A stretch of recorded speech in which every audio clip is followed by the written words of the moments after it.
Today is the day I get to drive that, Bugatti's insane Bolide. It's gonna be...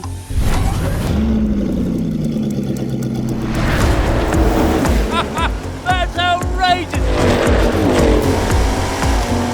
It just pins you back and it just keeps pinning.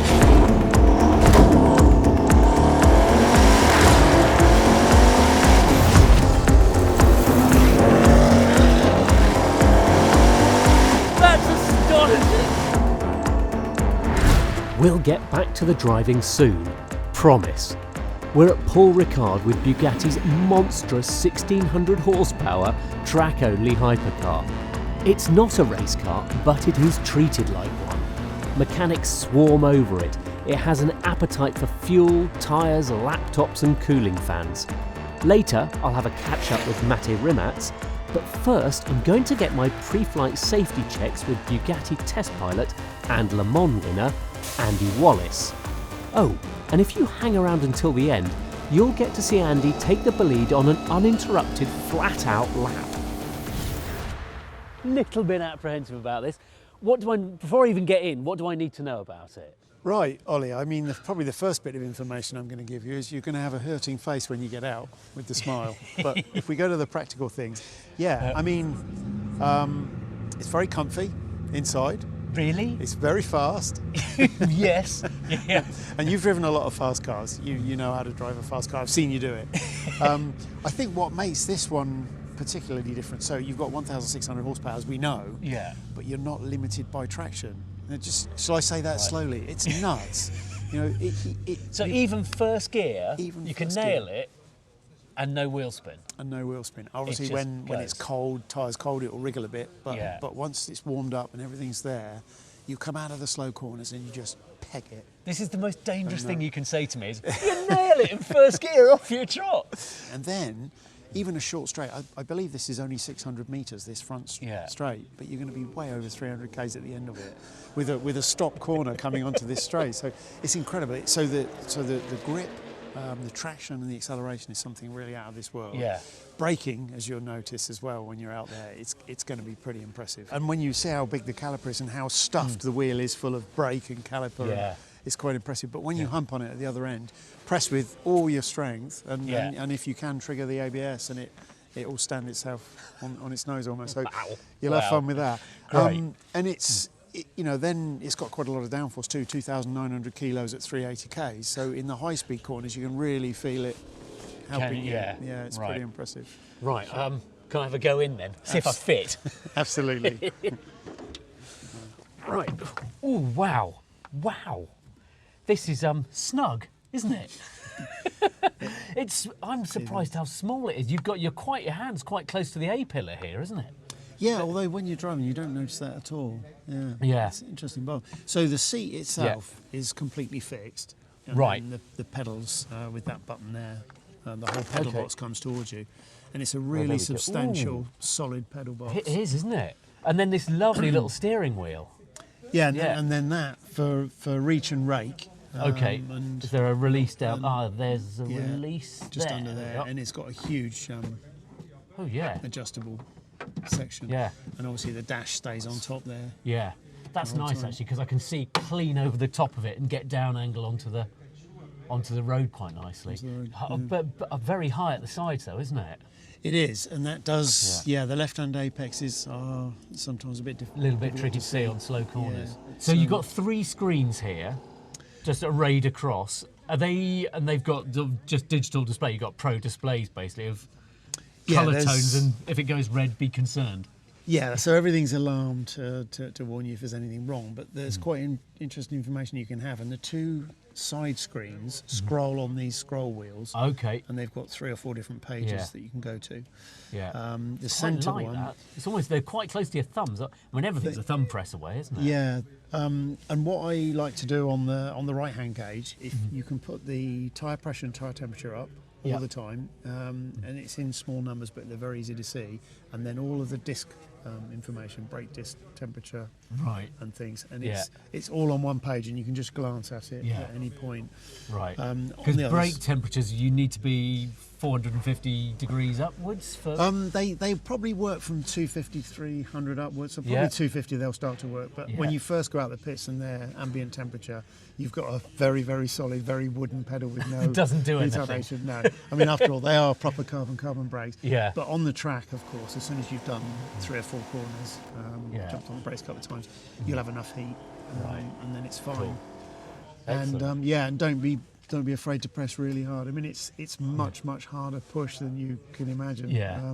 And once Give you it get everything. used to it, just give it everything. Sweet. And what you will have is these white flagging lights on the sides, and when the ABS is triggering, those lights will flicker in your peripheral vision, so you'll know immediately that you're on the ABS. Yeah. You'll also feel it, but you don't feel it like you do in a road car. It's quite subtle. Right. Okay. So coincidentally, it'll almost allow the wheels to lock independently without intervening. So it's actually the most efficient way to stop. Yeah. But it only works on a smooth track, and which is why we've got it adjustable. If the track was bumpy, it would cause some instability under braking. Yeah. So what I normally do is start off in the middle, say position 3, and then if it's really smooth, go to 4, go to 5. Okay, fine. And then that will give you the most G, the best way to stop. Right.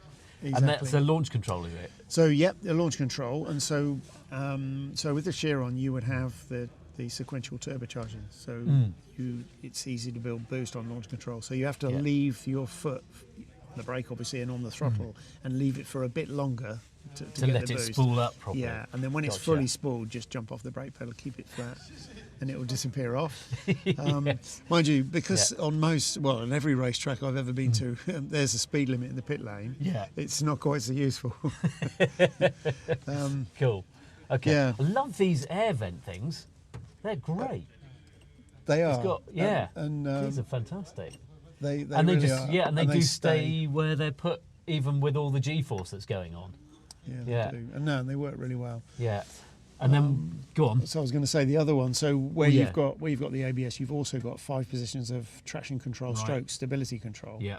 And so the same occurs. So if you're on position 1 or 2 or 3 even, you've got quite a lot more intervention. When you go to position 4, it'll warn you that ESC is off. So you've only got traction control, but not stability control. Okay. And then over on here, what's that one? So because the wet tyres are a slightly different circumference, when you press that button, it tells the ECU what the circumference is of those tyres that you're putting on. Right. Also, although the car can throw the torque front and back wherever it needs to go, the actual base setting is more rearward, quite a lot more rearward. Yeah. But in the wet, you put a bit more on the front torque. Just to help pull it out of corners. Yeah, and to help with the available grip on the road. Just distribute it a bit more. Yeah, of course, if a wheel suddenly spins out of control, it'll shift the torque where it needs to go. But the actual base setting is different in the wet. Right. This feels, it feels remarkably comfortable in here. Slightly, you're aware you're in something a bit special, aren't you? It doesn't feel like just getting in a Chiron. It's very, very different. Yeah, but a seat in a car like this with this performance is very important. It is in all high performance cars. But what you're really looking for is it needs to be comfortable, but you need not to be moving. Yeah. So it's pretty much got you blocked, and you'll notice that your shoulders, when you shut the door, there is a push on your shoulder. Yes. And after that, you're not moving anywhere. Oh, really? And that's really nice because it doesn't. You get worn out if you're holding the steering wheel and trying to hold yourself up. Yeah. So you can just let yourself relax and you're not moving anywhere. Yeah. So get the harnesses on good and tight in this. That's it. Great. Well, should we do that now? Let's do it.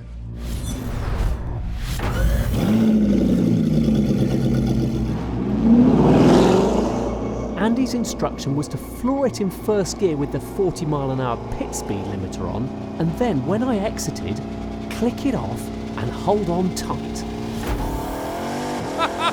That's outrageous! Let the pit speed off and it is gone, this thing! Oh my word, I don't know what speed we're doing. Well, there's still not that much brake temperature in it, so we're just dealing with a little bit of slip. Nothing intimidating about that in a £4 million hypercar. Going into the fast one at the back, it feels so planted. The steering's quite light.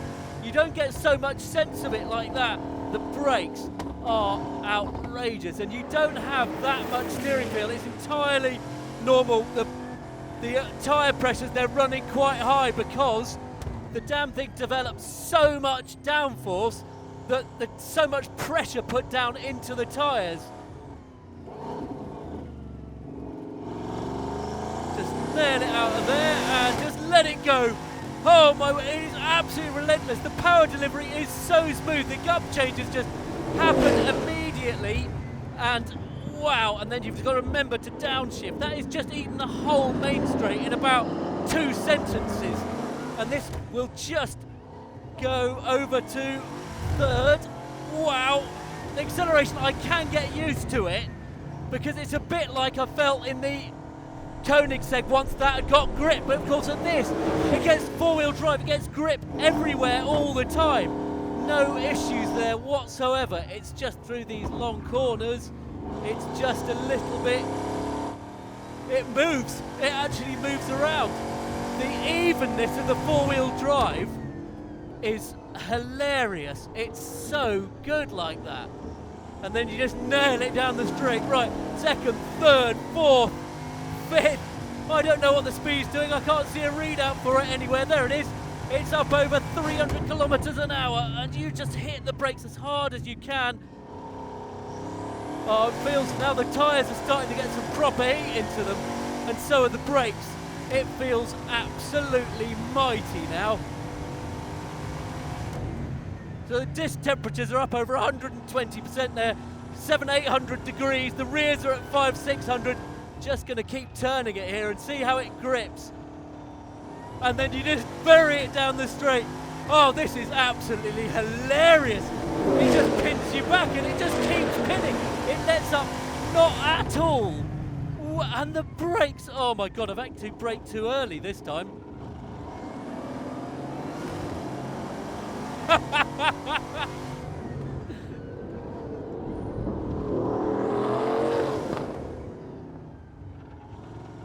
So when it starts to move, it's really benign. I can't believe it. That's astonishing. You see the bodywork panels vibrating, it's going so hard. Wow.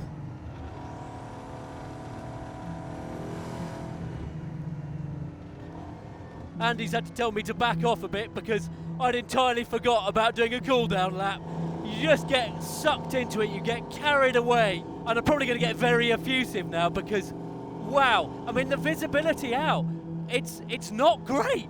This A-pillar and the high front arch do block a lot of visibility into sort of tighter left-handers, but everywhere else, wow, it goes. It really, really goes. Overall, the Bolide isn't nearly as menacing to drive as it is to look at.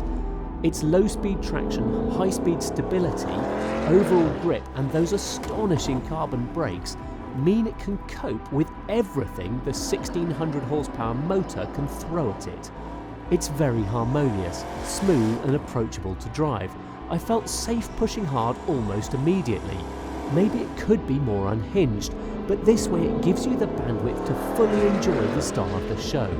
The last ever outing of Bugatti's remarkable 8-litre quad-turbo W16 engine.